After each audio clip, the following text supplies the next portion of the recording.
تو میں ایک بات عرض کر رہا ہوں، آپ علیہ الصلوۃ والسلام کی زندگی ایک نمونہ ہے، جس رخ سے آپ دیکھیں گے آپ کی زندگی ایک اسوہ حسنہ ہوگی۔ چاہے وہ میدان جنگ میں دیکھیں آپ، صحابہ اکرام فرماتے ہیں غزوہ حنین کا معرکہ تھا، دشمنوں نے تیر اندازی شروع کر دی، سب کے قدم اکھڑ گئے، لیکن آپ صلی اللہ علیہ وسلم اکیلے میدان جنگ میں تھے، اور آپ کی زبان پر ایک شعر تھا، انا النبی لا کذب انا ابن عبد المطلب، میں عبد المطلب کا بیٹا ہوں، میں سچا نبی ہوں، جھوٹا نبی نہیں ہوں کہ میدان جنگ سے بھاگ جاؤں، تیروں کی بوچھاڑ ہے اور پیغمبر آخر الزمان کھڑے ہوئے ہیں۔ مدینہ میں افواہ آئی، دشمن نے حملہ کر دیا، آپ نے ابو طلحہ انصاری سے گھوڑا لیا، مجھے گھوڑا دو میں چکر لگاتا ہوں، پورے مدینہ کے اطراف میں چکر لگا کر آئے۔ آپ صلی اللہ علیہ وسلم نے فرمایا میں نے دیکھا ہے کوئی دشمن نے حملہ نہیں کیا، پریشان ہونے کی ضرورت نہیں۔ نشہد ان لا الہ الا اللہ وحدہ لا شریک لہ ونشہد ان محمدا عبدہ ورسولہ، اما بعد فاعوذ باللہ من الشیطان الرجیم، بسم اللہ الرحمن الرحیم، فبما رحمت من اللہ لنت لهم ولو كنت فظا غلیظ القلب لانفضوا من حولك فاعف عنهم واستغفر لهم وشاورهم في الامر فاذا عزمت فتوکل علی اللہ ان اللہ يحب المتوکلین۔ وقال اللہ تبارک وتعالی فی مقام آخر لقد كان لكم في رسول الله أسوة حسنة لمن كان يرجو الله واليوم الآخر وذكر الله كثيرا۔ صدق اللہ العظیم۔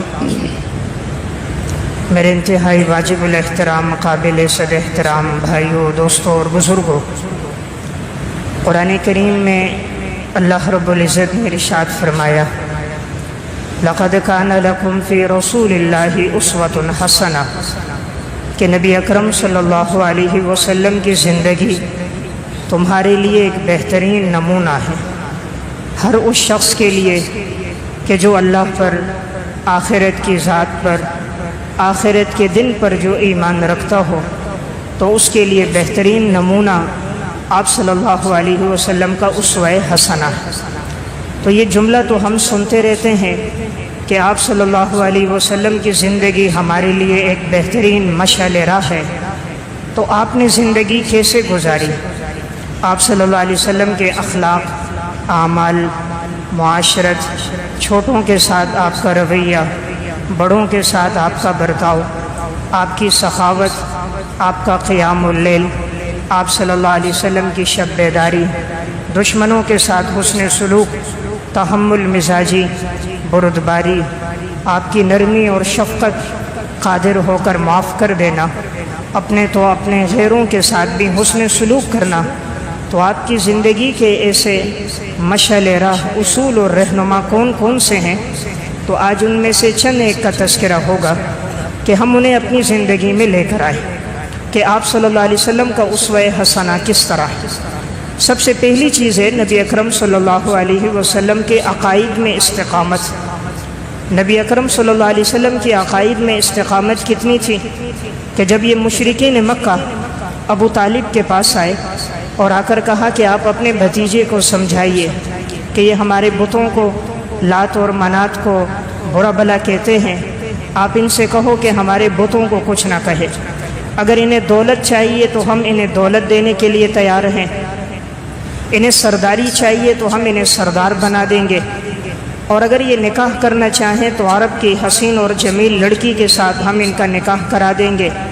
یعنی دولت، سرداری، منصب، عہدہ، رشتہ جو چاہیے ہم اس کے لیے تیار ہیں، یہ اپنی دعوت سے صرف پیچھے ہٹ جائیں۔ ابو طالب نے آپ صلی اللہ علیہ وسلم کو بلایا۔ نبی اکرم صلی اللہ علیہ وسلم ابو طالب کے بھتیجے ہیں، تو انہوں نے کہا بھتیجے میرے پاس اس طرح مشرکین مکہ کے لوگ آئے تھے اور انہوں نے آ کر یہ تمہارے لیے ایک بہت بڑی بات رکھی کہ اگر تمہیں دولت چاہیے تو وہ دولت دیں گے، سرداری چاہیے سرداری دیں گے، رشتہ چاہیے رشتہ دیں گے، آپ اپنی دعوت سے پیچھے ہٹ جائیے۔ آپ صلی اللہ علیہ وسلم نے اس موقع پہ ارشاد فرمایا چچا جان اگر یہ لوگ میرے ایک ہاتھ پر سورج لا کے رکھ دیں، ایک ہاتھ پر چاند لا کے رکھ دیں، اور پھر یہ کہیں کہ محمد تو اپنی دعوت سے پیچھے ہٹ جا، تب بھی میں اپنے دین اسلام کی دعوت کو نہیں چھوڑوں گا۔ یعنی دولت پیسہ تو دور کی بات، اگر ان کے اختیار اور قدرت میں ہو، یہ سورج کو لا کر میرے ہاتھ پہ رکھ دیں، چاند کو لا کر دوسرے ہاتھ پہ رکھ دیں، یعنی ہر قسم کا ظلم کر دیں، تکلیف میں ڈال دیں، مشقتوں میں ڈال دیں، لیکن میں اپنی اس دعوت سے، دین اسلام سے پیچھے نہیں ہٹوں گا۔ تو آپ صلی اللہ علیہ وسلم کی یہ ہے عقائد میں استقامت۔ اس میں ہمارے لیے ایک اصول ہے کہ انسان پر جیسے بھی حالات آئیں، آزمائشیں، پریشانیاں آئیں، تو وہ کبھی بھی دین اسلام کو نہ چھوڑے، مذہب پر استقامت اختیار کرے، حالات کا مقابلہ کرے، اور اللہ رب العزت سے نصرت اور مدد اللہ سے مانگتا ہی رہے۔ آپ صلی اللہ علیہ وسلم کی نماز کیسی تھی؟ ام المومنین حضرت عائشہ رضی اللہ تعالیٰ عنہ فرماتی ہیں، آپ صلی اللہ علیہ وسلم راتوں کو قیام فرماتے، اتنا طویل قیام ہوتا تھا کہ آپ کے پاؤں مبارک پہ ورم آ جاتا تھا، آپ کے پاؤں سوج جاتے تھے۔ تو میں کہتی کہ یا رسول اللہ، آپ اتنا قیام کیوں فرماتے ہیں؟ آپ صلی اللہ علیہ وسلم کے تو اگلے پچھلے سب گناہ معاف تھے، نبی اکرم صلی اللہ علیہ وسلم تو معصوم ہیں، فرمایا آپ اتنی عبادت کیوں فرما رہے ہیں؟ تو رسول اللہ صلی اللہ علیہ وسلم نے فرمایا، عائشہ، کیا میں اللہ کا شکر گزار بندہ نہ بنوں؟ میں اللہ کا شکر گزار بندہ بننا چاہتا ہوں۔ تو باوجود آپ کے معصوم ہونے کے، پھر بھی آپ کا راتوں میں قیام اتنا طویل تھا۔ آپ صلی اللہ علیہ وسلم کی قرآن کریم کی تلاوت کے وقت کیفیت کیا ہوتی تھی؟ صحیح مسلم کی روایت ہے، رسول اللہ صلی اللہ علیہ وسلم نے حضرت عبداللہ ابن مسعود رضی اللہ تعالیٰ عنہ سے فرمایا، عبداللہ تم میرے سامنے قرآن پڑھو۔ فرمایا یا رسول اللہ میں کیسے پڑھوں، قرآن تو آپ پہ نازل ہوا۔ آپ نے فرمایا نہیں، آج میرا دل چاہتا ہے کوئی پڑھے اور میں سنوں۔ تو حضرت عبداللہ ابن مسعود رضی اللہ تعالیٰ عنہ نے تلاوت شروع کی، آپ صلی اللہ علیہ وسلم سن رہے تھے، اور جب پڑھتے پڑھتے فرمایا میں اس آیت پہ پہنچا، فَكَيْفَ إِذَا جِئْنَا مِن كُلِّ أُمَّةٍ بِشَهِيدٍ وَجِئْنَا بِكَ عَلَى هَؤُلَاءِ شَهِيدًا، ہم ہر امت میں سے ایک گواہ لے کر آئیں گے اور آپ کو ساری امتوں پر گواہ بنا کر پیش کریں گے۔ فرمایا جب میں نے یہ آیت پڑھی اور میں نے سر اٹھا کر دیکھا تو رسول اللہ صلی اللہ علیہ وسلم کی آنکھوں سے آنسو بہہ رہے تھے۔ تو گویا جب قرآن کی تلاوت ہوتی تھی تو نبی اکرم صلی اللہ علیہ وسلم کی آنکھیں اشک بار ہو جاتی تھیں اور آپ کی آنکھوں سے آنسو بہتے تھے۔ رسول اللہ صلی اللہ علیہ وسلم کا راتوں کو قیام کتنا طویل تھا، صحیح مسلم کی روایت ہے اور مسند احمد کی، حضرت حذیفہ بن یمان رضی اللہ تعالیٰ عنہ فرماتے ہیں، آپ صلی اللہ علیہ وسلم نے نماز شروع کی، میں نے آپ کے پیچھے نیت باندھ کر آپ کی اقتداء کی۔ آپ نے پہلی رکعت میں سورہ بقرہ تلاوت فرمانا شروع کی۔ فرمایا جہاں جنت کا تذکرہ آتا اللہ سے جنت مانگتے، جہاں جہنم کا ذکر آتا نبی اکرم صلی اللہ علیہ وسلم اللہ سے پناہ مانگتے، جہاں انعامات کا ذکر آتا اللہ سے سوال کرتے۔ بڑے ٹھہر ٹھہر کر اطمینان کے ساتھ آپ قرات کر رہے تھے۔ میں نے سوچا کہ آپ 100 آیتیں پڑھیں گے، رکوع کر دیں گے، لیکن آپ پڑھتے رہے یہاں تک کہ آپ نے ایک رکعت میں سورہ بقرہ تلاوت فرمائی۔ پھر آپ صلی اللہ علیہ وسلم نے سورہ آل عمران تلاوت فرمائی، اور پھر آپ نے سورہ نساء تلاوت فرمائی، اور ایک روایت میں سورہ مائدہ بھی تلاوت فرمائی۔ تو گویا 4 رکعتوں میں آپ صلی اللہ علیہ وسلم نے یہ 4 طویل صورتیں آپ نے تلاوت فرما دی۔ تو اس میں دیکھا جائے تو حضور کی زندگی کیسی گزری، قیام اللیل کا بھی اتنا اہتمام، اور قیام اللیل میں قرآن کی تلاوت کا بھی اتنا اہتمام تھا۔ نبی اکرم صلی اللہ علیہ وسلم کی حالت اس وقت کیا ہوتی تھی جب آپ کے سامنے کوئی آدمی تکلیف اور پریشانی میں آتا، کوئی مصیبت میں اور کوئی حالات سے پریشان ہو کر آتا، آپ کی کیفیت کیا ہوتی؟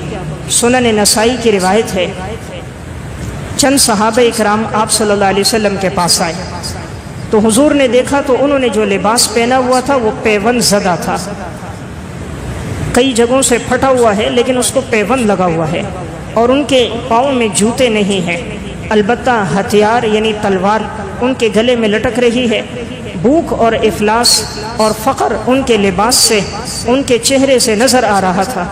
جب وہ حضور سے ملنے آئے، آپ صلی اللہ علیہ وسلم نے انہیں دیکھا، نماز کا وقت ہوا، حضرت بلال سے فرمایا آذان دو، حضرت بلال نے آذان دی، نماز ہوئی، رسول اللہ صلی اللہ علیہ وسلم نے خطبہ دیا، اور اس میں آپ نے فرمایا اللہ نے جس کو دیا ہے وہ اللہ کے نام پہ خرچ کرے۔ تم اپنے گندم میں سے، جو میں سے، دراہم میں سے، دینار میں سے اللہ کے راستے میں خرچ کرو۔ اب صحابہ اکرام فرماتے ہیں ہم نے لانا شروع کیا، کوئی تھیلی میں لے کر آ رہا ہے، کوئی ہاتھوں میں لے کر آ رہا ہے، کوئی دراہم، کوئی گندم، کوئی مکئی، کوئی جو، کوئی کھجور لے کر آیا، یہاں تک کہ جب سامنے رکھتے گئے تو ایک بہت بڑا ڈھیر سا بن گیا دراہم، دینار، غذاؤں کا۔ تو آپ صلی اللہ علیہ وسلم کا چہرہ یوں روشن ہو گیا، فرماتے ہیں جس طرح 14ویں رات کا چاند روشن ہو جاتا ہے، کہ آپ کو راحت ملی کہ الحمدللہ یہ ان نادار صحابہ کے لیے بہت بڑا تعاون ہو گیا۔ آپ نے وہ سب کچھ ان نادار صحابہ کو دیا، اور اس موقع پہ فرمایا جس نے کسی نیکی کے کام کی بنیاد رکھی اس کو بھی اللہ اتنا اجر دے گا، اور جس نے رہنمائی کی اور اس کی وجہ سے کسی نے نیکی کی اللہ اس کو بھی اجر دے گا، اور کسی کے اجر میں کوئی کمی نہیں ہوگی۔ تو واقعہ سنانے کا مقصد کہ رسول اللہ صلی اللہ علیہ وسلم کی حالت کیا ہے کہ آپ کسی کو دیکھتے تکلیف میں، پریشانی میں، تو ایسا محسوس ہوتا گویا آپ کے اوپر پریشانی آ چکی ہے۔ تو میں عرض کر رہا تھا کہ حضور کا جو اسوہ حسنہ ہے، آپ کی جو زندگی ہے وہ ہمارے لیے جس زاویے سے بھی دیکھا جائے آپ کی زندگی ہمارے لیے ایک مشعل راہ ہے۔ ایک صحابی حضور کے پاس آئے، حضرت ابو مسعود انصاری رضی اللہ تعالیٰ عنہ فرماتے ہیں انہوں نے آ کر آپ صلی اللہ علیہ وسلم سے ایک شکایت کی کہ فلاں صحابی یعنی حضرت معاذ بن جبل رضی اللہ تعالیٰ عنہ ہمیں نماز پڑھاتے ہیں لیکن بڑی طویل نماز پڑھاتے ہیں۔ تو ایک دفعہ حضرت معاذ بن جبل رضی اللہ تعالیٰ عنہ نے عشاء کی نماز میں سورہ بقرہ شروع کر دی۔ اب یہ دن بھر کام کاج کرنے والے تھے، محنت مشقت میں زندگی گزرتی تھی، کھیتی باڑی کیا کرتے تھے۔ جب انہوں نے دیکھا کہ سورہ بقرہ کی تلاوت شروع ہے تو یہ سمجھے کہ لمبی نماز ہوگی، تو انہوں نے اپنی مختصر نماز پڑھی اور آ گئے۔ تو بعد میں کسی نے کہا یہ تو معاذ اللہ منافق ہیں، اپنی نماز اکیلے میں پڑھتے ہیں، جماعت کے ساتھ انہوں نے نماز نہیں پڑھی۔ صبح آپ صلی اللہ علیہ وسلم کو خبر دی گئی، رسول اللہ صلی اللہ علیہ وسلم اتنے غصے ہو گئے، آپ کا چہرہ انور سرخ ہو گیا۔ آپ علیہ الصلوۃ والسلام نے فرمایا اے معاذ، کیا تم لوگوں کو فتنے میں ڈالنے والے ہو؟ تم لوگوں کو فتنے میں ڈال رہے ہو، یعنی تمہاری وجہ سے لوگ جماعت کی نماز میں شریک نہیں ہو رہے۔ مقصد تھا کہ اپنی نماز کو تم مختصر کر دو، اگر تم نے پڑھنی ہے تو سورہ ضحیٰ تلاوت کرو، سورہ شمس تلاوت کرو، تم اتنی طویل صورتیں کیوں تلاوت کر رہے ہو؟ تو دیکھیں اس سے ہمارے لیے سبق یہ ملا کہ آپ صلی اللہ علیہ وسلم نے اس کو پسند نہیں فرمایا کہ طویل نماز پڑھی جائے۔ آپ نے فرمایا تمہارے پیچھے بیمار بھی ہوتے ہیں، حاجت مند بھی ہوتے ہیں، ضرورت مند بھی ہوتے ہیں، جب تم امامت کرواؤ تو اپنی نماز مختصر کرو۔ ہاں جب انفرادی نماز پڑھو تو جس طرح چاہو تم طویل نماز پڑھو۔ تو میں عرض کر رہا ہوں آپ علیہ السلام کی زندگی کا ہر اصول ہمارے لیے ایک مشعل راہ ہے۔ آپ فجر کی نماز پڑھا رہے ہیں تو اس دور میں چونکہ خواتین بھی نماز میں شریک ہوتی تھی، پچھلی صفوں میں صحابہ کا دور تھا، اندھیرا ہوتا تھا، خیر القرون کا زمانہ تھا، فتنے موجود نہیں تھے، صحابیات آ کر پیچھے نماز پڑھ لیتی، خود امام الانبیاء صلی اللہ علیہ وسلم نماز پڑھاتے۔ تو آپ نے نماز شروع کی تو ایک بچے کے رونے کی آواز آئی۔ کوئی ماں نماز کے لیے آئی تو اپنا بچہ بھی دودھ پیتا ساتھ لے آئی، تو اسے کونے میں ڈالا، بچہ سویا ہوا تھا لیکن اچانک درمیان میں اٹھ گیا تو وہ رونے لگا۔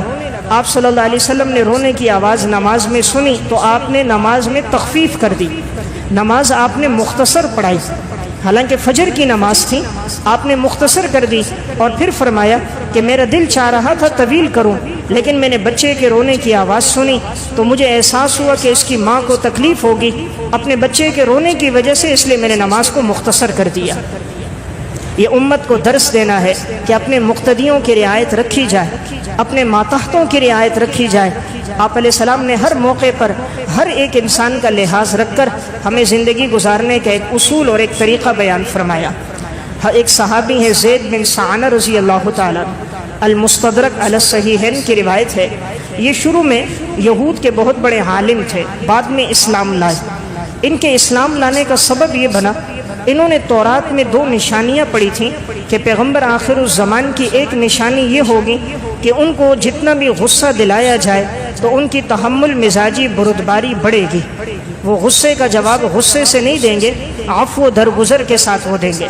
اور دوسری نشانی یہ کہ جتنی بدتمیزی بد اخلاقی کی جائے وہ پیغمبر معاف کرے گا، وہ بدلہ نہیں لے گا۔ اب یہ جو یہود کا بڑا عالم ہے کہتے ہیں میں نے یہ دیکھنے کے لیے کہ یہ نشانیاں اس پیغمبر آخر الزمان میں موجود ہیں یا نہیں، اتفاق سے ایک مرتبہ آپ صلی اللہ علیہ وسلم کھڑے تھے، کچھ صحابہ آئے، فرمایا یا رسول اللہ فلاں جگہ غلے کی ضرورت ہے لیکن وہاں غلہ موجود نہیں ہے، تنگ دستی ہے، آپ نے پیغام بھیجا کیا کچھ گھر میں ہے؟ گھر میں بھی نہیں تھا۔ حضرت علی رضی اللہ تعالیٰ عنہ کھڑے تھے، آپ نے پوچھا غلہ ہوگا؟ انہوں نے فرمایا یا رسول اللہ اتنا غلہ تو نہیں ہے۔ اتنے میں یہ جو یہودی عالم تھا اس نے کہا میرے پاس موجود ہے، اگر چاہیے تو میں آپ کو دے دیتا ہوں، تم مجھے بعد میں دے دینا۔ آپ صلی اللہ علیہ وسلم نے فرمایا ٹھیک ہے۔ آپ نے مدت طے کر دی اس کے ساتھ اور اس سے وہ غلہ لے لیا، اور جو ضرورت مند تھے آپ نے انہیں وہ غلہ دے دیا۔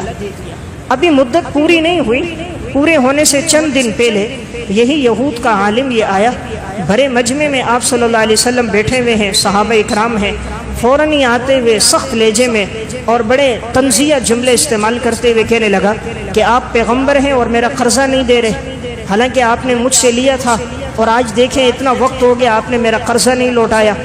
آپ صلی اللہ علیہ وسلم نے فرمایا کہ مدت طے ہوئی تھی لیکن ابھی تو وہ مدت باقی ہے، جب وہ مدت ہو جائے گی تو آپ کا قرضہ ہم لوٹا دیں گے۔ اس نے کہا نہیں مجھے ابھی قرضہ چاہیے، میری رقم مجھے ابھی چاہیے۔ تو بڑے سخت جملے اس نے کہے۔ حضرت عمر رضی اللہ تعالیٰ عنہ نے تلوار نیام سے نکال دی، فرمایا یا رسول اللہ اجازت تو اس کا سر قلم کر دوں، اسے بات کرنے کا طریقہ نہیں آتا، چھوٹے بڑے کا فرق اس کی زندگی میں نہیں، کیسی بدتمیزی بد اخلاقی کر رہا ہے۔ آپ صلی اللہ علیہ وسلم نے فرمایا اسے کچھ نہ کہو۔ تو آپ نے اسے معاف کیا اور فرمایا کہ اس کا جو حق بنتا ہے اسے دے دو اور اس سے اچھے انداز میں دو۔ تو آپ نے دیکھا جو دراہم دینار آپ کے پاس تھے تو آپ نے وہ لیے، حضرت عمر سے فرمایا اس کی ادائیگی کرو، حسن اسلوبی کے ساتھ کرو۔ اب جب وہ حضرت عمر رضی اللہ تعالیٰ عنہ گئے اور جتنا اس کا قرضہ تھا جب اس کو ادا کیا تو وہ زید بن سعانہ جو بعد میں پھر ایمان لے کر آئے تو حضرت عمر سے کہنے لگے کہ آپ کو معلوم ہے میں نے سخت لہجہ کیوں اپنایا، میں نے بد اخلاقی کیوں کی؟ حضرت عمر نے فرمایا کیوں کی؟ کہا میں یہود کا عالم ہوں اور میں نے تورات میں یہ پڑھا تھا اس پیغمبر آخر الزمان کی نشانی یہ ہوگی جتنی بدتمیزی بد اخلاقی کرو گے اتنا وہ عفو درگزر کرے گا، جتنا سختی سے پیش آؤ گے اتنا وہ نرمی سے تمہارے ساتھ معاملہ کرے گا، تمہاری طرف سے تکلیف پہنچے گی اس کی طرف سے معافی اور عفو درگزر ہوگی۔ تو میں ان علامات کو دیکھنا چاہ رہا تھا، اسی لیے میں وقت سے پہلے آیا، میں نے بڑے مجمع میں سب کے سامنے آپ کو سخت الفاظ میں تنبیہ کی لیکن آپ علیہ السلام نے مسکرا کر مجھے جواب دیا اور مجھے کوئی بات نہیں کی۔ تو وہ دونوں نشانیاں پوری ہو گئیں، اسی موقع پر زید بن سعانہ ایمان لے کر آ گئے۔ تو یہ ہے رسول اللہ صلی اللہ علیہ وسلم کی تحمل مزاجی۔ تو میں عرض کر رہا تھا آپ کی زندگی بہترین نمونہ ہے، انسان جس زاویے سے آپ علیہ السلام کی زندگی کو دیکھے تو اسے زندگی گزارنے کے اصول ملیں گے، چاہے وہ والد ہو، بیٹا ہو، چاہے وہ حکمران ہو، سیاستدان ہو، قاضی ہو، مسجد کا امام ہو، فیصلہ کرنے والا ہو، ہر اعتبار سے آپ کی زندگی کے رخ اور زاویے ہمارے سامنے۔ آپ علیہ الصلوۃ والسلام کا حضرات صحابہ کے ساتھ بھی کیسا تعلق تھا، کبھی اگر آپ سے کسی کو تکلیف پہنچتی آپ فوراً اس کو کہتے مجھ سے بدلہ لے لو۔ سنن ابی داؤد کی روایت ہے، حضرت اسید بن حضیر رضی اللہ تعالیٰ عنہ کہتے انصار میں ایک شخص تھے اور وہ بڑے مذاق کرنے والے تھے، آپ صلی اللہ علیہ وسلم کی مجلس میں آتے تب بھی کوئی بات کہہ دیتے مذاق میں تو مسجد میں ایک تفریح ہو جاتی مجلس میں۔ تو ایک دفعہ انہوں نے کوئی بات کی تو آپ علیہ السلام ان کو خاموش کرنے کے لیے آپ کے ہاتھ میں ایک مسواک سی تھی تو آپ نے ان کے پہلو میں ماری ہلکی سی کہ بس کرو آپ، یعنی بہت تم نے تفریح کر دی۔ تو اب جیسے آپ نے اس کو کیا تو اس نے فوراً آگے سے کہا یا رسول اللہ آپ کے ہاتھوں سے مجھے تکلیف پہنچی ہے اور میں اپنا بدلہ لوں گا۔ آپ علیہ الصلوۃ والسلام نے فرمایا ٹھیک ہے، اپنے آپ کو پیش کیا، ہاں بھئی بدلہ لے لو۔ فرمایا یا رسول اللہ میرے پہلو پر اس وقت چادر نہیں تھی، اس دور میں تو قمیص نہیں ہوتی تھی، اوپر چادر ڈالتے تھے، جیسے آج احرام کی چادر اوپر ہوتی ہے نیچے تہبند ہوتا ہے، تو اوپر چادر تھی۔ تو کہا یا رسول اللہ اس وقت میرے ادھر چادر نہیں تھی، آپ کے جسم پر چادر ہے۔ آپ علیہ الصلوۃ والسلام نے اپنے پہلو سے چادر اوپر کر دی، فرمایا ہاں بھئی اپنا بدلہ لے لو۔ وہ صحابی فوراً پیچھے سے آیا، آپ کے پہلو کے ساتھ چمٹ گیا اور چومنے لگ گیا، بوسہ دینے لگ گیا اور آپ کی کمر مبارک کو اپنے سینے سے لگایا۔ فرمایا یا رسول اللہ میرا صرف یہی مقصد تھا، یعنی آپ کا جسم میرے جسم سے مس ہو جائے، ٹچ ہو جائے، شاید یہی میرے لیے نجات کا ذریعہ بن جائے۔ واقعہ سنانے کا مقصد یہ امام الانبیاء ہیں کہ جنہوں نے اپنے آپ کو خود بدلے کے لیے پیش کیا کہ اگر مجھ سے کوئی تکلیف ہے تو مجھ سے بدلہ لے لو۔ تو میں عرض کر رہا تھا حضور نے ایسی زندگی گزاری کہ آپ کی زندگی سے کبھی کسی کو تکلیف نہیں پہنچی۔ حضرت انس بن مالک رضی اللہ تعالیٰ عنہ آپ صلی اللہ علیہ وسلم کے 10 سال خادم رہے ہیں، 10 سال انہوں نے مدینہ میں آپ کی خدمت کی ہے۔ فرماتے ہیں کبھی ایسا نہیں ہوا کہ آپ صلی اللہ علیہ وسلم نے مجھے کبھی مارا ہو، اور کبھی نہیں فرمایا یہ کام کیوں کیا، اگر میں نے نہیں کیا تو فرمایا کیوں نہیں کیا، کبھی ایسا نہیں ہوا۔ یعنی آپ کا مزاج بھی کبھی نہیں بدلا، جب بھی بات کی بڑی نرمی کے ساتھ، بڑی محبت کے ساتھ بات کی۔ حضرت انس فرماتے ہیں ایک دفعہ آپ صلی اللہ علیہ وسلم نے مجھے ایک کام کے لیے بھیجا۔ اس وقت چونکہ یہ بھی بچے تھے تو بچے باہر کھیل رہے تھے، تو یہ بھی بچوں کے ساتھ کھیلنے میں مشغول ہو گئے۔ تو آپ صلی اللہ علیہ وسلم نے دیکھا کافی دیر ہو گئی، انس نہیں آیا۔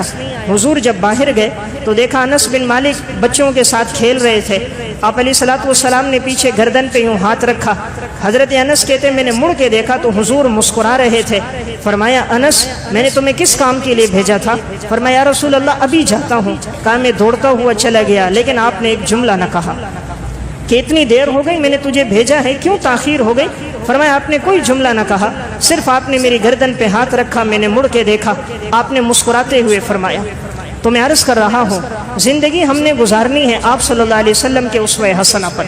حضور کا اسوہ حسنہ اس طرح ہے، صحیح بخاری کی روایت ہے، حضرت انس بن مالک رضی اللہ تعالیٰ عنہ فرماتے ہیں ایک اعرابی شخص آیا، آپ صلی اللہ علیہ وسلم کے کندھے پر چادر تھی، تو اس نے اتنی زور سے آپ کی چادر کو کھینچا کہ وہ چادر دھاری دار تھی، اس پہ نقش و نگار تھا، تو کھینچنے کی وجہ سے آپ کی گردن پہ نشان پڑ گیا۔ آپ صلی اللہ علیہ وسلم نے مسکرا کے اس کی طرف دیکھا تو آپ مسکرانے لگے، حالانکہ بڑی سخت آپ کو تکلیف پہنچی اور اتنی سخت کہ گردن پہ نشان ہو گیا۔ آپ نے فرمایا ہاں بھئی کیا ہوا؟ اس اعرابی نے کہا آپ نے مال تقسیم کیا، سب کو اونٹ ملے، دراہم ملے، مجھے تو کچھ نہیں ملا، میرے لیے بھی حکم دیجئے کہ مجھے بھی ملے۔ تو آپ صلی اللہ علیہ وسلم نے فرمایا ہاں بھئی اگر کچھ ہے اس کو بھی دو، تو اس کو بھی دیا گیا، لیکن آپ نے بدلہ نہیں لیا۔ کہ مانگنے کا یہ انداز تو نہیں ہوتا، سوال کرنے کا یہ انداز تو نہیں کہ جس انداز سے انہوں نے کیا، لیکن پھر بھی آپ کی تحمل مزاجی آپ علیہ الصلوۃ والسلام نے اسے معاف فرمایا۔ تو میں عرض کر رہا تھا حضور کی زندگی جس نمونے میں آپ دیکھیں گے تو آپ علیہ الصلوۃ والسلام کی زندگی ہمارے لیے ایک مشعل راہ ہے۔ یہودیوں کے ساتھ بھی آپ کا برتاؤ اعتدال سے ہوتا تھا، صحیح بخاری اور مسلم کی روایت ہے، ایک موقع پر ایک یہودی بدبخت نے آپ علیہ الصلوۃ والسلام سے کہا السلام علیکم، یعنی معاذ اللہ آپ پر ہلاکت ہو، سام کا معنی آپ پر ہلاکت ہو۔ آپ صلی اللہ علیہ وسلم نے صرف وعلیکم فرمایا۔ ام المومنین حضرت عائشہ رضی اللہ تعالیٰ عنہ بیٹھی تھی، انہیں بڑا غصہ آیا کہ اس یہودی نے آپ صلی اللہ علیہ وسلم کی شان میں نازیبہ جملہ کہا۔ اس نے فوراً آگے سے کہا تم یہودیوں پر اللہ کا غضب ہو، اللہ کی لعنت ہو، تم پر ہلاکت ہو۔ آپ صلی اللہ علیہ وسلم نے حضرت عائشہ رضی اللہ تعالیٰ عنہ کی طرف دیکھا، آپ نے فرمایا عائشہ ان اللہ رفیق یحب الرفق، اللہ نرم مزاج ہے، نرمی کو پسند کرتا ہے۔ اللہ نرم مزاج ہے، نرمی کو پسند کرتا ہے، نرمی پر وہ دیتا ہے جو اللہ سختی پہ نہیں دیتا۔ فرمایا یا رسول اللہ آپ نے نہیں دیکھا انہوں نے کتنے سخت الفاظ میں بات کہی؟ آپ نے فرمایا میں نے جواب دے دیا، انہوں نے السلام علیکم کہا، میں نے وعلیکم کہا، بات پوری ہو گئی۔ اگر اس سے آگے بڑھ کر تم جواب دو کہ تم پر غضب ہو، لعنت ہو، تو گویا یہ حد سے تجاوز ہوگا۔ یعنی آپ کا معاملہ غیر مسلموں کے ساتھ بھی اعتدال کا تھا کہ رسول اللہ صلی اللہ علیہ وسلم کی زندگی کا وصف رہا، ہر موقع پر آپ کی زندگی میں اعتدال۔ تو میں ایک بات عرض کر رہا ہوں، آپ کی زندگی جو ہمارے لیے ایک نمونہ ہے، جس زاویے سے حضور کی زندگی دیکھیں گے آپ کو یہ بات نظر آئے گی۔ 3 صحابہ اکرام آئے، آپ صلی اللہ علیہ وسلم گھر میں موجود نہیں تھے، تو پردے کے پیچھے سے ازواج مطہرات سے پیغام دے کر یہ بات پوچھی گئی کہ آپ صلی اللہ علیہ وسلم کے راتوں کا قیام کے بارے میں، آپ کے اعمال اور تلاوت کے بارے میں۔ جب ان تک یہ خبر پہنچی تو پھر وہ فرمانے لگے حضور تو بخشے بخشائے معصوم ہیں، ہم کہاں آپ صلی اللہ علیہ وسلم تک پہنچ سکتے ہیں؟ تو ایک نے کہا آج کے بعد میں ساری رات قیام کروں گا، آرام نہیں کروں گا، ساری رات تہجد پڑھوں گا۔ دوسرے نے کہا آج کے بعد میں ساری زندگی روزہ رکھوں گا اور کبھی افطاری نہیں کروں گا الا یہ کہ بہت بیمار ہو جاؤں۔ تیسرے نے کہا میں شادی نہیں کروں گا، ساری زندگی عبادت میں گزاروں گا۔ اب ان تینوں نے یہ جملہ کہا، آپ صلی اللہ علیہ وسلم جب واپس آئے آپ کو خبر دی گئی، 3 صحابہ اکرام آئے تھے، جب آپ کی عبادت اور معمولات انہیں بتائے گئے تو ان میں سے ایک نے کہا میں ساری زندگی روزہ رکھوں گا، افطاری نہیں کروں گا، ایک نے کہا ساری رات قیام کروں گا، آرام نہیں کروں گا، اور ایک نے کہا میں شادی نہیں کروں گا۔ آپ صلی اللہ علیہ وسلم آئے، آپ نے خطبہ دیا، آپ نے ارشاد فرمایا تم میں سب سے زیادہ اللہ سے ڈرنے والا میں ہوں، سب سے زیادہ پرہیزگار میں ہوں، لیکن میں روزہ بھی رکھتا ہوں، افطاری بھی کرتا ہوں، میں راتوں کو قیام بھی کرتا ہوں، آرام بھی کرتا ہوں، اور میں نکاح بھی کرتا ہوں، اور یہ میری سنت ہے، اور جو حضور کی سنت سے اعراض کرے وہ مجھ سے نہیں۔ تو گویا آپ صلی اللہ علیہ وسلم نے اعتدال کا درس دیا کہ یہ کہنا کہ میں ہمیشہ پوری رات قیام کروں گا، اتنی انسان کی طاقت نہیں ہے، اتنا انسان کے بس میں نہیں ہے، اس لیے آپ نے فرمایا آرام بھی کرو، کچھ حصہ رات کو عبادت بھی کرو۔ یہ کہ ساری زندگی روزے رکھوں گا، آپ نے فرمایا نہیں، روزے بھی رکھو، افطاری بھی کرو۔ یہ کہ نکاح نہیں کروں گا، فرمایا نہیں، نکاح کرو، نکاح پیغمبر کی سنت ہے۔ اور نوجوانوں کو آپ نے حکم دیا یا معاشر الشباب من استطاع منکم الباءۃ فلیتزوج فانہ اغض للبصر واحسن للفرج، جو تم میں نکاح کرنے کی طاقت رکھے وہ کرے، اس لیے کہ اس سے نگاہیں جھک جاتی ہیں، عزت اور آبرو کی حفاظت ہوتی ہے۔ تو میرا واقعہ سنانے کا مقصد آپ صلی اللہ علیہ وسلم کی زندگی میں بڑا اعتدال تھا۔ تو میں عرض کر رہا تھا حضور کی زندگی میں جو پہلو دیکھیں گے آپ کو بڑا نمایاں نظر آئے گا، اور اس میں ہمارے لیے زندگی گزارنے کا ایک سبق ہوگا۔ غزوہ بدر کا موقع ہے، جب مشرکین میں سے 70 مارے گئے اور اسی طرح یہ قیدی بنے، آپ صلی اللہ علیہ وسلم نے صحابہ سے مشورہ لیا۔ حضرت ابوبکر صدیق رضی اللہ تعالیٰ عنہ کی رائے تھی، آپ صلی اللہ علیہ وسلم کی بھی اپنی رائے تھی کہ ان سے فدیہ لے کر ان کو چھوڑ دیا جائے۔ اس کا یہ فائدہ بھی تھا کہ تاکہ اس فدیے کی رقم سے مسلمانوں کو فائدہ پہنچے گا، دوسرا ہو سکتا ہے بعد میں انہی میں سے کئی لوگ اسلام لے کر آ جائیں، اور وہی ہوا، بہت سارے لوگ پھر بعد میں کچھ حدیبیہ میں، کچھ فتح مکہ کے موقع پر، کچھ اس کے بعد اسلام بھی لے کر آئے۔ تو آپ صلی اللہ علیہ وسلم نے فرمایا فدیہ لے آؤ، ہر ایک آدمی اپنا فدیہ دے اور اسے چھوڑ دیا جائے گا۔ اب آپ صلی اللہ علیہ وسلم کے داماد تھے ابو العاص، یہ حضرت زینب رضی اللہ تعالیٰ عنہ کے شوہر ہیں، آپ صلی اللہ علیہ وسلم کی بیٹی حضرت زینب ان کے شوہر ہیں۔ تو چونکہ اس وقت یہ ممانعت نہیں تھی کہ غیر مسلم سے نکاح حرام ہو، یہ ممانعت اور یہ حکم شریعت کا بعد میں آیا تھا۔ اب جب سب کی طرف سے مکہ سے فدیے آئے، ہر ایک کی رہائی کے لیے کسی نے دراہم، کسی نے دینار بھیجے، کسی نے غلہ، کسی نے ساز و سامان بھیجا، تو اسی میں ابھی یہ آپ علیہ الصلوۃ والسلام دیکھ رہے تھے کس کی طرف سے کیا فدیہ آیا اور اس کو رہائی مل رہی تھی۔ اتنے میں آپ نے دیکھا کہ ایک ہار تھا، اور کسی کوئی لے کر آیا کہ یہ آپ کی بیٹی حضرت زینب رضی اللہ تعالیٰ عنہ نے ہار دیا ہے کہ اس کے بدلے ابو العاص کو رہا کر دیا جائے، جو آپ صلی اللہ علیہ وسلم کے داماد حضرت زینب کے شوہر ہیں۔ تو آپ علیہ السلام کی بیٹی حضرت زینب نے اپنا ہار بھیجا کہ یہ ہار لے لیا جائے اور اس کے بدلے ابو العاص کو رہا کر دیا جائے۔ حضور نے جب وہ ہار دیکھا آپ پہ رقت طاری ہو گئی، آپ علیہ الصلوۃ والسلام کی آنکھوں سے آنسو بہنے لگ گئے۔ آپ کو وہ منظر یاد آیا کہ یہ وہ ہار تھا جو ام المومنین حضرت خدیجہ رضی اللہ تعالیٰ عنہ کے گلے میں تھا۔ جس وقت انہوں نے اپنی اس بیٹی حضرت زینب کو رخصت کیا تھا تو ام المومنین نے یہ ہار نکال کر اپنی بیٹی زینب کے گلے میں ڈالا تھا۔ آج حضور کی یہ بیٹی اپنے شوہر کی رہائی کے لیے اپنے گلے کا ہار اس نے بھیجا تھا۔ آپ علیہ السلام نے وہ ہار دیکھا، آپ کو وہ منظر یاد آیا، گھر والی کی محبت، رفاقت یاد آئی، زندگی کا وہ ساتھ یاد آیا، بیٹی کی تنہائی یاد آئی کہ مکہ میں وہ اکیلی ہے اور آج یہ داماد قید ہو کر آیا۔ آپ علیہ السلام کی آنکھوں میں آنسو آ گئے۔ صحابہ نے پوچھا یا رسول اللہ کیا ہوا؟ فرمایا یہ ہار میری بیٹی نے بھیجا ہے، اگر تم لوگ راضی ہو تو ایسا کر دیتے ابو العاص کو ویسے رہا کر دیں، یہ ہار میں ان کے لیے واپس بھیج دیتا ہوں۔ یہ ہار خدیجہ نے زینب کے گلے میں ڈالا تھا، اور ابو العاص سے کہیں گے کہ وہ بیٹی زینب کو مدینہ بھیج دے، بس یہ اس کے لیے شرط لگا لیں گے کہ وہ زینب کو مدینہ بھیج دے اور یہ ہار ہم زینب کو واپس بھیج دیں، کیا خیال ہے؟ سب صحابہ نے فرمایا یا رسول اللہ بالکل ٹھیک ہے، ہم سب اس پہ راضی ہیں۔ تو دیکھیں آپ چاہتے تو خود بھی فیصلہ کر سکتے تھے، لیکن آپ نے صحابہ کے مشورے سے فیصلہ کیا، آپ نے صحابہ سے رائے لینے کے بعد فیصلہ کیا۔ تو دیکھیں حضور کی زندگی کیسی ہے، آپ صلی اللہ علیہ وسلم کا معاملہ اپنی اولاد کے ساتھ ہو، غیر کے ساتھ ہو، ہمیشہ عدل کے ساتھ معاملہ رہا ہے۔ حضرت فاطمہ رضی اللہ تعالیٰ عنہ آپ صلی اللہ علیہ وسلم کے ہاں آئیں، اتفاق سے حضور گھر میں نہیں تھے، حضرت فاطمہ خود چکی چلاتی تھی، چکی چلاتے چلاتے ہاتھوں میں نشانات پڑ گئے تھے، گھر میں خود جھاڑو دیتی، کچے گھر تھے، کپڑوں پہ گرد و غبار ہو جاتا تھا، اور پھر چکی سے پیسنا، آٹا بنانا، پھر گوندنا، پھر ساتھ بکریوں کی دیکھ بھال کرنا، بچوں کی دیکھ بھال، جتنے کام تھے سب خود اکیلی کرتی تھی۔ کچے گھر کے اندر اتنے کام کرنا بہت مشکل ہوتا ہے۔ تو ایک موقع پر آپ صلی اللہ علیہ وسلم کے پاس غلام آئے، تو حضرت فاطمہ آئیں، حضور گھر پہ نہیں تھے، حضرت عائشہ رضی اللہ تعالیٰ عنہا تھی۔ حضرت عائشہ نے پوچھا فاطمہ کیسے آنا ہوا؟ فرمایا حضور ہیں؟ فرمایا نہیں ہے۔ فرمایا کہ میں گھر کے کام کاج کرتی ہوں، بہت زیادہ تھک جاتی ہوں، گھر کے اندر کے بھی کام ہوتے ہیں، باہر کے بھی کام ہوتے ہیں، چکی بھی چلانی پڑتی ہے، آٹا بھی پیسنا پڑتا ہے، گودنا بھی پڑتا ہے، گھر کی صفائی ستھرائی بھی ہوتی ہے، جانوروں کی دیکھ بھال بھی ہوتی ہے۔ مجھے حضرت علی نے بتایا کہ حضور کے پاس کچھ غلام آئے ہیں، تو میں نے کہا میں آپ کے پاس چلتی ہوں، اگر ایک غلام مل جائے تاکہ باہر کے جو کام کاج ہوں گے وہ غلام کر دے گا تو تھوڑی سہولت ہو جائے گی۔ حضرت عائشہ رضی اللہ تعالیٰ عنہ نے فرمایا جب حضور آ گئے تو میں آپ کا پیغام پہنچا دوں گی۔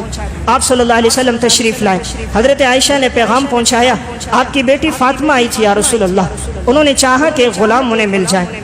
رسول اللہ صلی اللہ علیہ وسلم رات کا وقت تھا، گئے۔ حضرت فاطمہ حضرت علی رضی اللہ تعالیٰ عنہ گھر میں ہیں، آپ صلی اللہ علیہ وسلم آئے، دونوں ایک دائیں طرف ایک بائیں طرف ہے، آپ درمیان میں بیٹھے۔ آپ نے فرمایا بیٹی فاطمہ مجھے خبر ملی ہے، تم جس مقصد کے لیے آئی تھی مجھے پتہ چلا ہے، اور میں تمہیں ایک وظیفہ دے رہا ہوں، 33 مرتبہ سبحان اللہ، 33 مرتبہ الحمدللہ، 34 مرتبہ اللہ اکبر پڑھا کرو، اور جب تم بستر پہ لیٹنے آؤ یہ وظیفہ پڑھ کے تم سو جایا کرو۔ تو اس وظیفے کی حکمت محدثین نے یہ نقل کی ہے کہ آدمی جتنا بھی تھکا ماندہ ہو اور اس کو پڑھ لے تو دن بھر کی تھکاوٹ دور ہو جاتی ہے، جب وہ صبح اٹھتا ہے تو حشاش بشاش ہوتا ہے اور اللہ تعالیٰ اسے راحت عطا فرماتا ہے۔ تو آپ علیہ الصلوۃ والسلام نے اپنی بیٹی کو وظیفہ دیا، اور آپ نے فرمایا جو غلام آئے تھے تم سے زیادہ مستحق لوگ موجود ہیں، یعنی صحابہ میں بہت سے ایسے ہیں جو نادار ہیں، بدر کے صحابہ، احد کے صحابہ، بہت سے فقیر ہیں، تنگ دست ہیں، صفہ والے ہیں، بہت سے ایسے ہیں جو یتیم ہیں، بہت سی عورتیں بیوہ ہیں، فاطمہ وہ تم سے زیادہ مستحق ہیں۔ آپ علیہ الصلوۃ والسلام نے غلام انہیں دیے، اپنی بیٹی کو نہیں دیا۔ یہ آنے والی امت کو درس دینا تھا۔ امام الانبیاء کی صاحبزادی، جنت کی عورتوں کی سردار، سیدۃ نساء اہل الجنہ، حسنین کی والدہ، علی کی زوجہ، نبی کی لخت جگر، لیکن پیغمبر کا قانون عدل۔ آپ نے فرمایا باقی لوگ زیادہ مستحق ہیں، آپ نے غلام ان میں تقسیم کی، اپنی بیٹی کو وظیفہ عطا فرمایا۔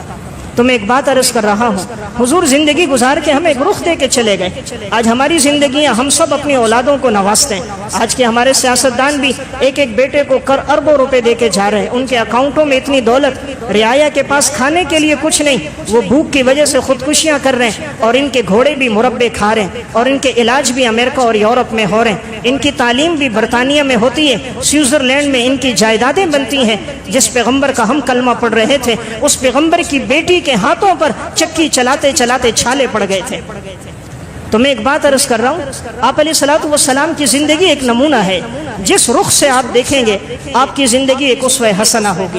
چاہے وہ میدان جنگ میں دیکھیں آپ، صحابہ اکرام فرماتے ہیں غزوہ حنین کا معرکہ تھا، دشمنوں نے تیر اندازی شروع کر دی، سب کے قدم اکھڑ گئے، لیکن آپ صلی اللہ علیہ وسلم اکیلے میدان جنگ میں تھے، اور آپ کی زبان پر ایک شعر تھا، انا النبی لا کذب انا ابن عبد المطلب، میں عبد المطلب کا بیٹا ہوں، میں سچا نبی ہوں، جھوٹا نبی نہیں ہوں، کہ میدان جنگ سے بھاگ جاؤں، تیروں کی بوچھاڑ ہے اور پیغمبر آخر الزمان کھڑے ہوئے ہیں۔ مدینہ میں افواہ آئی، دشمن نے حملہ کر دیا، آپ نے ابو طلحہ انصاری سے گھوڑا لیا، مجھے گھوڑا دو میں چکر لگاتا ہوں، پورے مدینہ کے اطراف میں چکر لگا کر آئے۔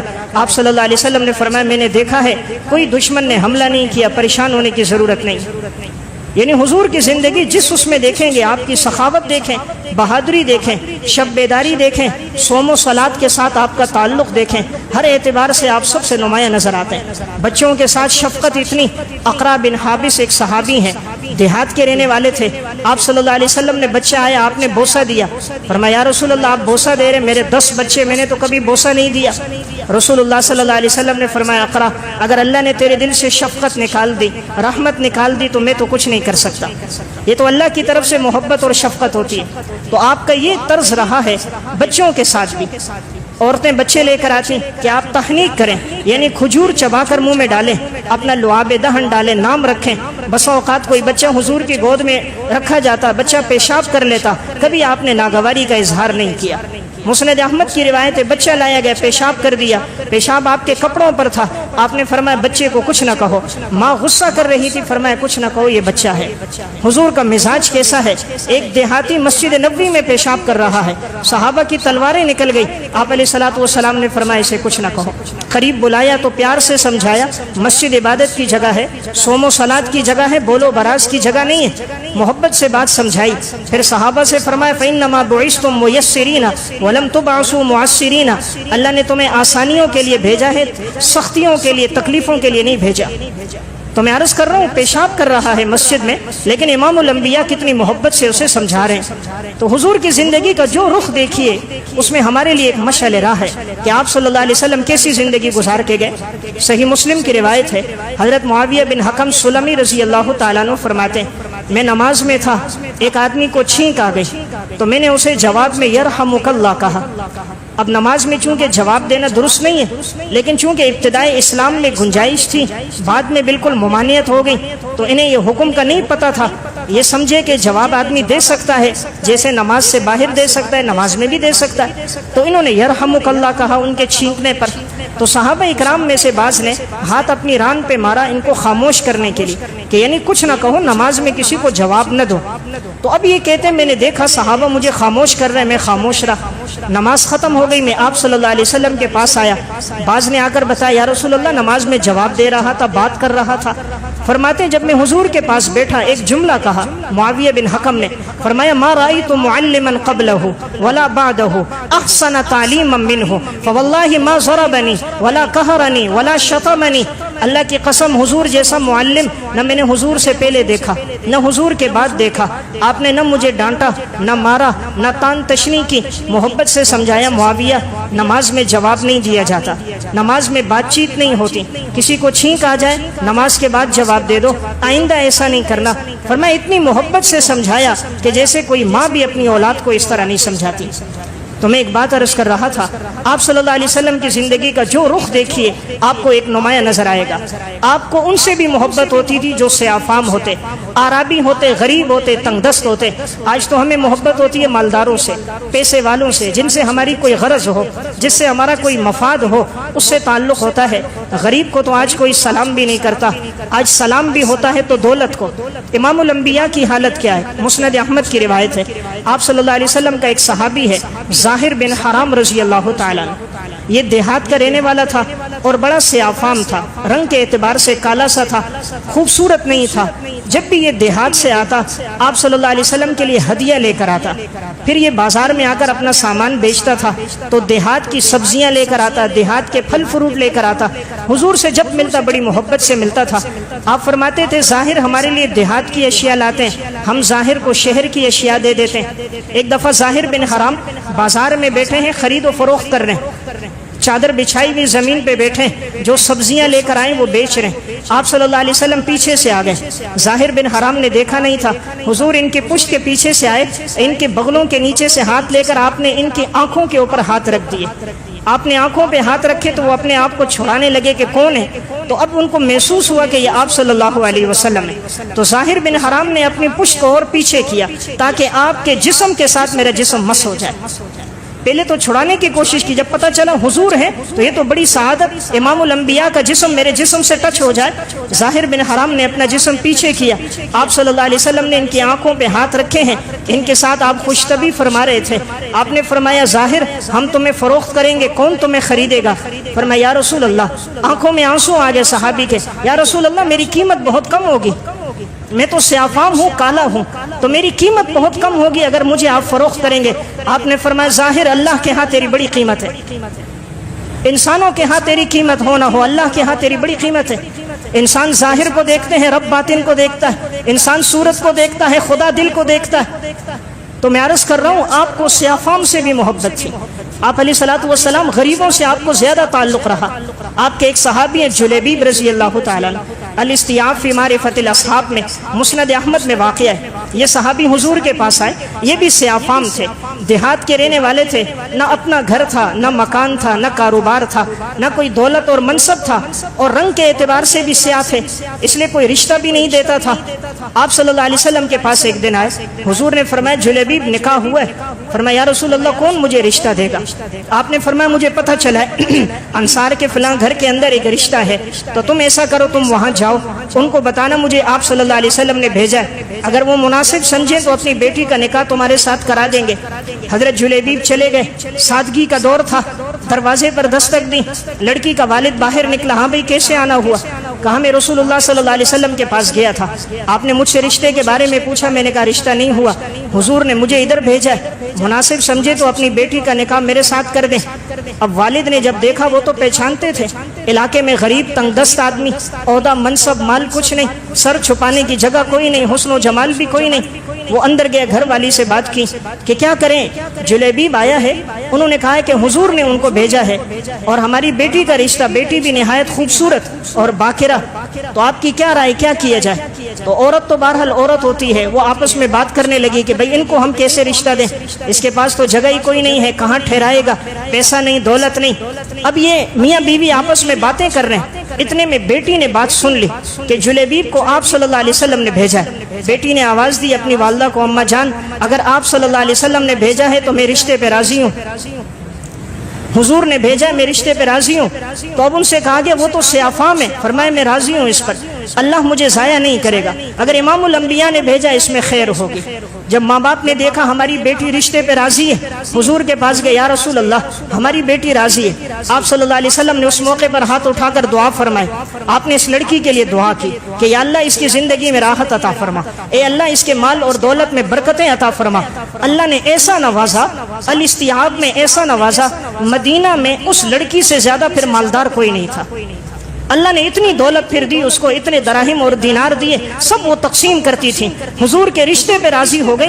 آپ علیہ الصلوۃ والسلام کی دعا سے اللہ نے پریشانیاں ختم کر دی، مال اور دولت سے نواز دیا۔